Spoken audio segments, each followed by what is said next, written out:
আসসালামু আলাইকুম। আজ আমি এক্সপ্লেন করতে যাচ্ছি 2018 সালে রিলিজ হওয়া ইন্দোনেশিয়ান হরর মুভিটির নাম জাগা পোচং। জিন জাতি যারা পৃথিবীতে মানব আগমনের পূর্ব থেকেই ছিল এবং এখনো তাদের অস্তিত্ব বিরাজমান। সাধারণত মানুষের চোখে তারা দৃষ্টিগ্রাহ্য নয়, কিন্তু কিছু কিছু জিন এমনও আছে যারা মানুষের মতোই চলাফেরা করতে পছন্দ করে, আর তাদের পথে যদি কেউ বাধা হয়ে দাঁড়ায় তাহলে তার পরিণাম হয় খুবই ভয়াবহ। ঠিক এমনই একটা ভয়ানক ঘটনা ঘটে যায় ইন্দোনেশিয়ার মিলা নামের একটি মেয়ের সাথে, যেখানে সে একটি বাড়িতে যায় একজন অসুস্থ মানুষকে চিকিৎসা করার জন্য, কিন্তু সেখানে গিয়ে সে ভয়ানকভাবে ফেঁসে যায়। সে কোনোভাবেই সেখান থেকে বের হতে পারছিল না। তার সাথে ঘটতে থাকে ভয়ানক অনাকাঙ্ক্ষিত ভৌতিক সব ঘটনা। এরপর কি হয়েছিল তার সাথে, সে কি আদৌ সেই বাড়ি থেকে বেরিয়ে আসতে পেরেছিল, সেটাই দেখবো আজকের এই মুভিটিতে। তাহলে চলুন ঘুরে আসা যাক ভয়ানক এক ভৌতিক ঘটনা থেকে। তো মুভির শুরুতে আমরা হসপিটালে একটা ছোট্ট বাচ্চাকে দেখতে পাই, যে বাচ্চাটি দেখাশোনা করছিল মিলা নামের একটি মেয়ে। সে ছিল এই হসপিটালেরই একজন নার্স। সেই দিন তার ডিউটি শেষ হয়ে গিয়েছিল, তাই সে তার ইন্দা নামের এক বান্ধবীকে সেই অসুস্থ বাচ্চাটির দায়িত্ব দিয়ে সে বাড়ি ফেরার জন্য তৈরি হচ্ছিল।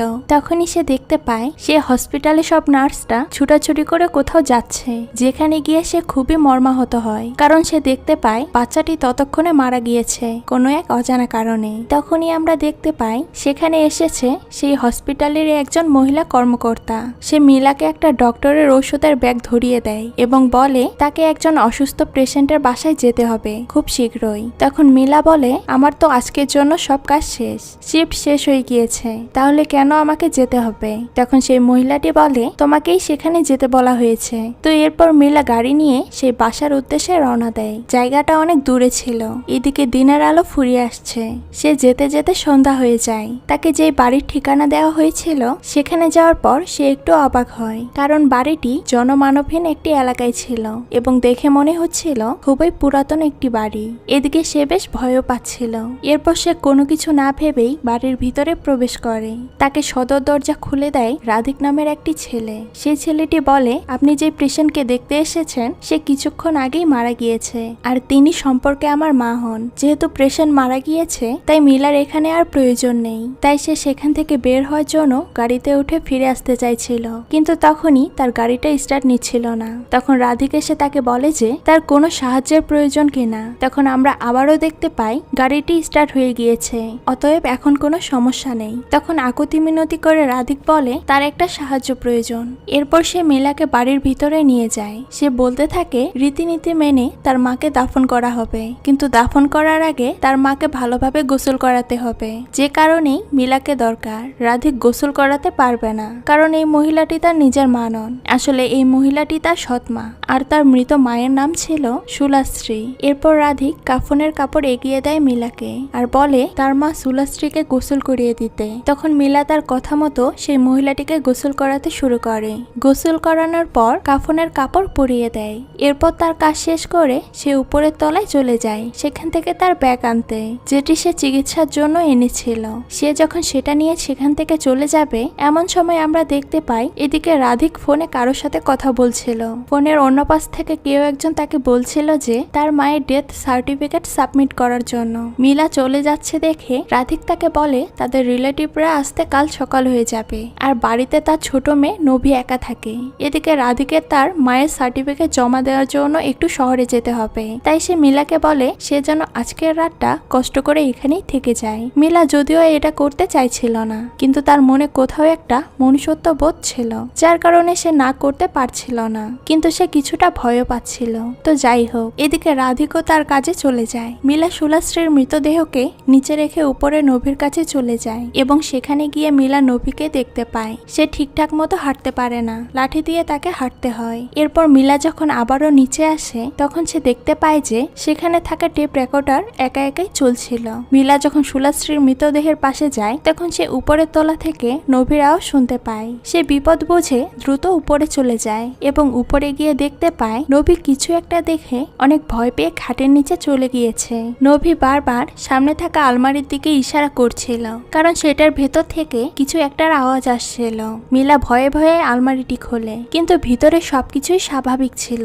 প্রচন্ড ভয়ের কারণে নভির শ্বাসকষ্ট শুরু হয়, তাই মিলা তাকে ইনহেলার দিয়ে বিছানায় শুয়ে দেয়। এদিকে মিলার গলা গলাও শুকিয়ে আসছিল।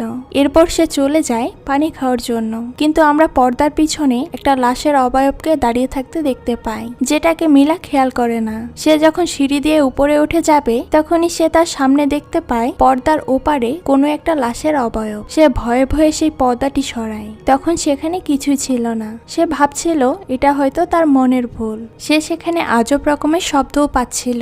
তখনই আমরা দেখতে পাই তার পিছনেই রয়েছে সেই ভয়ানক লাশটি, যেটাকে মিলা তখনও লক্ষ্য করেনি। তবে হঠাৎ করেই তার সামনে দিয়ে একজন দৌড়ে চলে যায়, আর তখনই তার ঘুম ভেঙে যায়। অর্থাৎ এতক্ষণ মিলা স্বপ্ন দেখছিল, কিন্তু সে পাশে তাকিয়ে দেখে সেখানে নবী নেই। ছোট মেয়েটি কোথায় চলে গিয়েছে তাকে খুঁজতে মিলা সিঁড়ির দিকে আসে।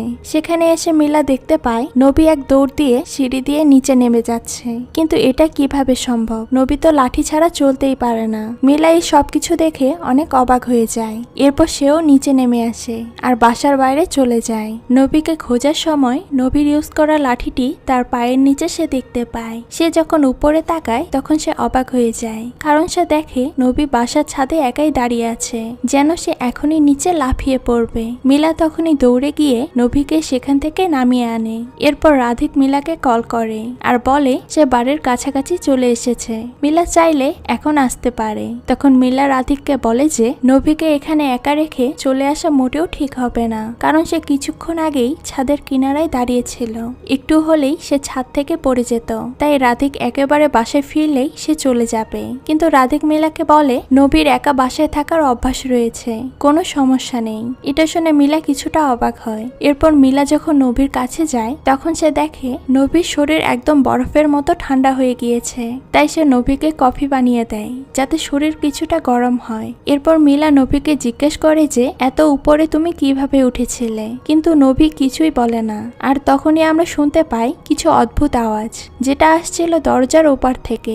মিলা যখন ভয়ে ভয়ে সেখানে গিয়ে দরজাটা খুলবে তখনই নবী তার হাত ধরে ফেলে আর তাকে দরজাটা খুলতে দেয় না। এরপর আমরা দেখতে পাই নবীর শ্বাসকষ্ট শুরু হয়ে গিয়েছে। মিলা তখন দৌড়ে উপর থেকে ইনহেলার আনতে যায়। তখনই তার সামনে থাকা ছোট একটা আয়নাতে সে দেখতে পায় তার পিছনেই রয়েছে কাফনে মোড়ানো একটা ভয়ানক লাশ। কিন্তু সে ভয়ে ভয়ে পিছনে তাকাতেই সে সেখানে আর কিছুই দেখতে পায় না। সে যখন আবারও আয়নার দিকে তাকাবে তখনই সেই ভয়ানক লাশটি তার সামনে চলে আসে। সেটা দেখে সে কোনো রকমে দৌড়ে ঘর থেকে বের হতে যাবেই তখনই ঘরের দরজা বন্ধ হয়ে যায়। মিলা তখন অনেক ভয় পাচ্ছিল, কিন্তু অনেকক্ষণ পর দরজাটি একা একাই খুলে যায় আর সে নবীর ঘরের দিকে চলে যায়। সে যখন নবীর ঘরের দিকে যাচ্ছিল তখন সে লক্ষ্য করে যে সুলাশ্রীর লাশটা সেখানে ছিল না। এরপর সে নবীর কাছে গিয়ে নবীকে ইনহেলার দেয় আর সেখানে বিপদ আন্দাজ করতে পেরে সে নবীকে নিয়ে বাইরে চলে আসে এবং তারা গাড়িতে উঠে পড়ে।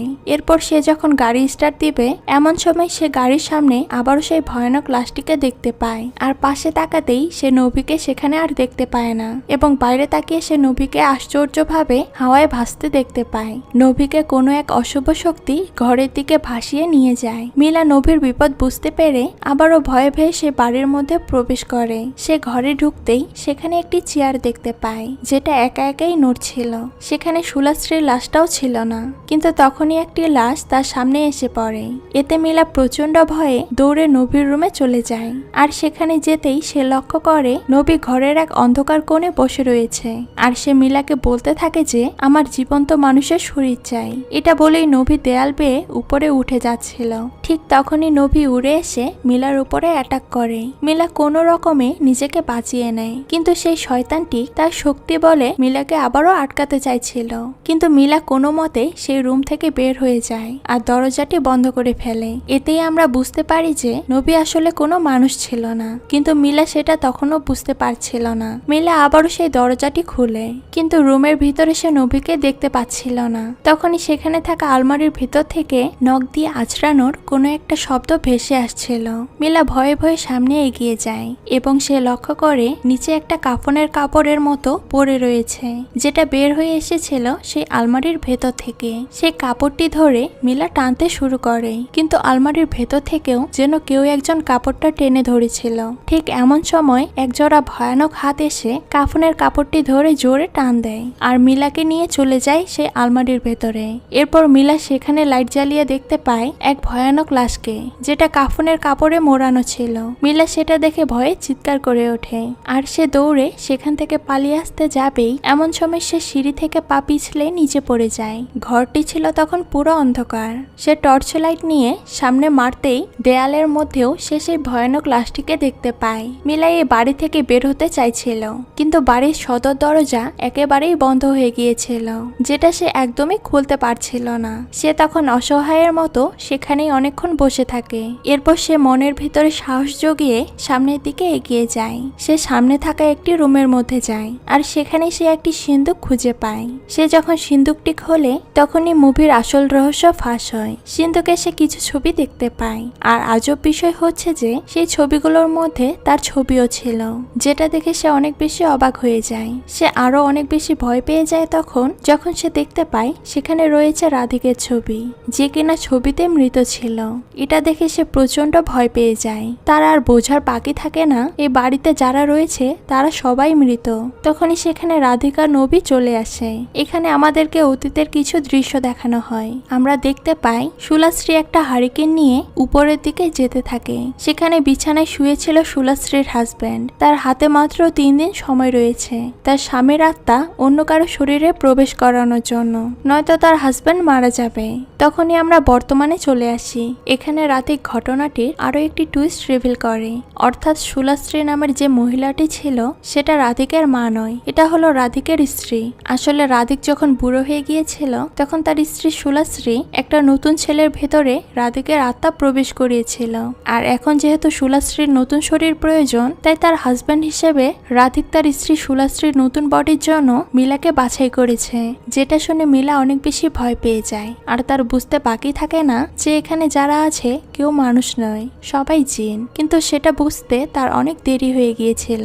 সে কোনো রকমে সেখান থেকে পালানোর চেষ্টা করছিল, কিন্তু সব রাস্তাই বন্ধ। এরপর সে বাড়ি থেকে বের হওয়ার জন্য উপরে জানালা দিয়ে নিচে লাফ দেয়। সে কোনো রকমে আহত অবস্থায় ওঠে বাড়ির গেটের বাইরে বের হতে যাবে, তখনই পিছন থেকে রাধিক এসে মিলার মাথায় আঘাত করে, ফলে মিলা জ্ঞান হারিয়ে ফেলে। তো কিছুক্ষণ পর আমরা দেখতে পাই রাধিক মিলা আর সুলাশ্রীর দেহ পাশাপাশি রেখে কোনো একটা রিচুয়াল শুরু করেছে। এটা ছিল এক দেহ থেকে অন্য দেহের আত্মা ট্রান্সফার করা রিচুয়াল, অর্থাৎ রিচুয়াল করে বৃদ্ধ সুলাশ্রীর দেহ থেকে তার আত্মা মিলার দেহে আর মিলার আত্মা বৃদ্ধ সুলাশ্রীর দেহে ট্রান্সফার করা হবে। তো এই কালো জাদু যখন সম্পূর্ণ হয় মিলা তখন উঠে বসে এবং মিলার শরীরে এখন রয়েছে সুলাশ্রীর আত্মা। এবার সুলাশ্রীর ভেতরে থাকা মিলার আত্মা সহ তাকে কবরে দাফন করা হয়। কবর থেকে মিলা যখন চোখ খুলে তখন তার আর কিছুই করার নেই। রাধিক তাকে জ্যান্ত কবর দিয়ে দেয়। এরপর আমরা দেখতে পাই তারা 3 জন যারা কেউ মানুষ ছিল না, যারা বেঁচে রয়েছে অন্য মানুষের শরীরে। সেখানে নবী বলে তার এই ছোট মানুষের শরীরে থাকতে আর ভালো লাগছে না, তার দরকার যুবতী কোনো মেয়ের শরীর, কারণ তার বয়সটাও যে যুবতীর মতোই। আসলে নবী হচ্ছে রাধিকা আর সুলাশ্রীর মেয়ে। এরপর মিলা শরীরে থাকা সুলাশ্রী বলতে থাকে যে সমস্যা নেই, তুমি পেয়ে যাবে তোমার দেহ। তখনই হঠাৎ করেই তাদের বাড়ির কলিং বেল বেজে ওঠে। নবী গিয়ে দরজাটি খুলে দেয় আর আমরা দেখতে পাই সেখানে এসেছিল মিলার হসপিটালের বান্ধবী ইন্দা। সে সেখানে মিলাকে খুঁজতে এসেছিল। তাকে দেখে নবী রহস্যময় ভাবে হেসে ওঠে। তার মানে হলো নবীও অলরেডি তার জন্য নতুন বডি পেয়ে গিয়েছে। আর এই দৃশ্যটির মধ্য দিয়েই এই মুভিটি এখানেই শেষ হয়ে যায়। জিনেরা কিন্তু হাজার হাজার বছর বেঁচে থাকে, কিন্তু সেই তুলনায় মানুষ বেঁচে থাকে খুবই কম সময়। আর যেসব জিন মানুষের মতো জীবনযাপন করতে চায় তাদের প্রয়োজন হয় মানুষের দেহ, কিন্তু মানুষের দেহ তো বেশি দিন পৃথিবীতে স্থায়ী হয় না, যে কারণে তাদের নতুন নতুন বডির প্রয়োজন হয়। আর এটা হয়তো চলতেই থাকবে। তো এই মুভিটি আপনাদের কাছে কেমন লেগেছে সেটা কিন্তু অবশ্যই কমেন্ট করে জানাবেন। আজকে এই পর্যন্তই, দেখা হচ্ছে নতুন কোনো ভিডিওতে। সেই পর্যন্ত সবাই ভালো থাকবেন। আল্লাহ হাফেজ।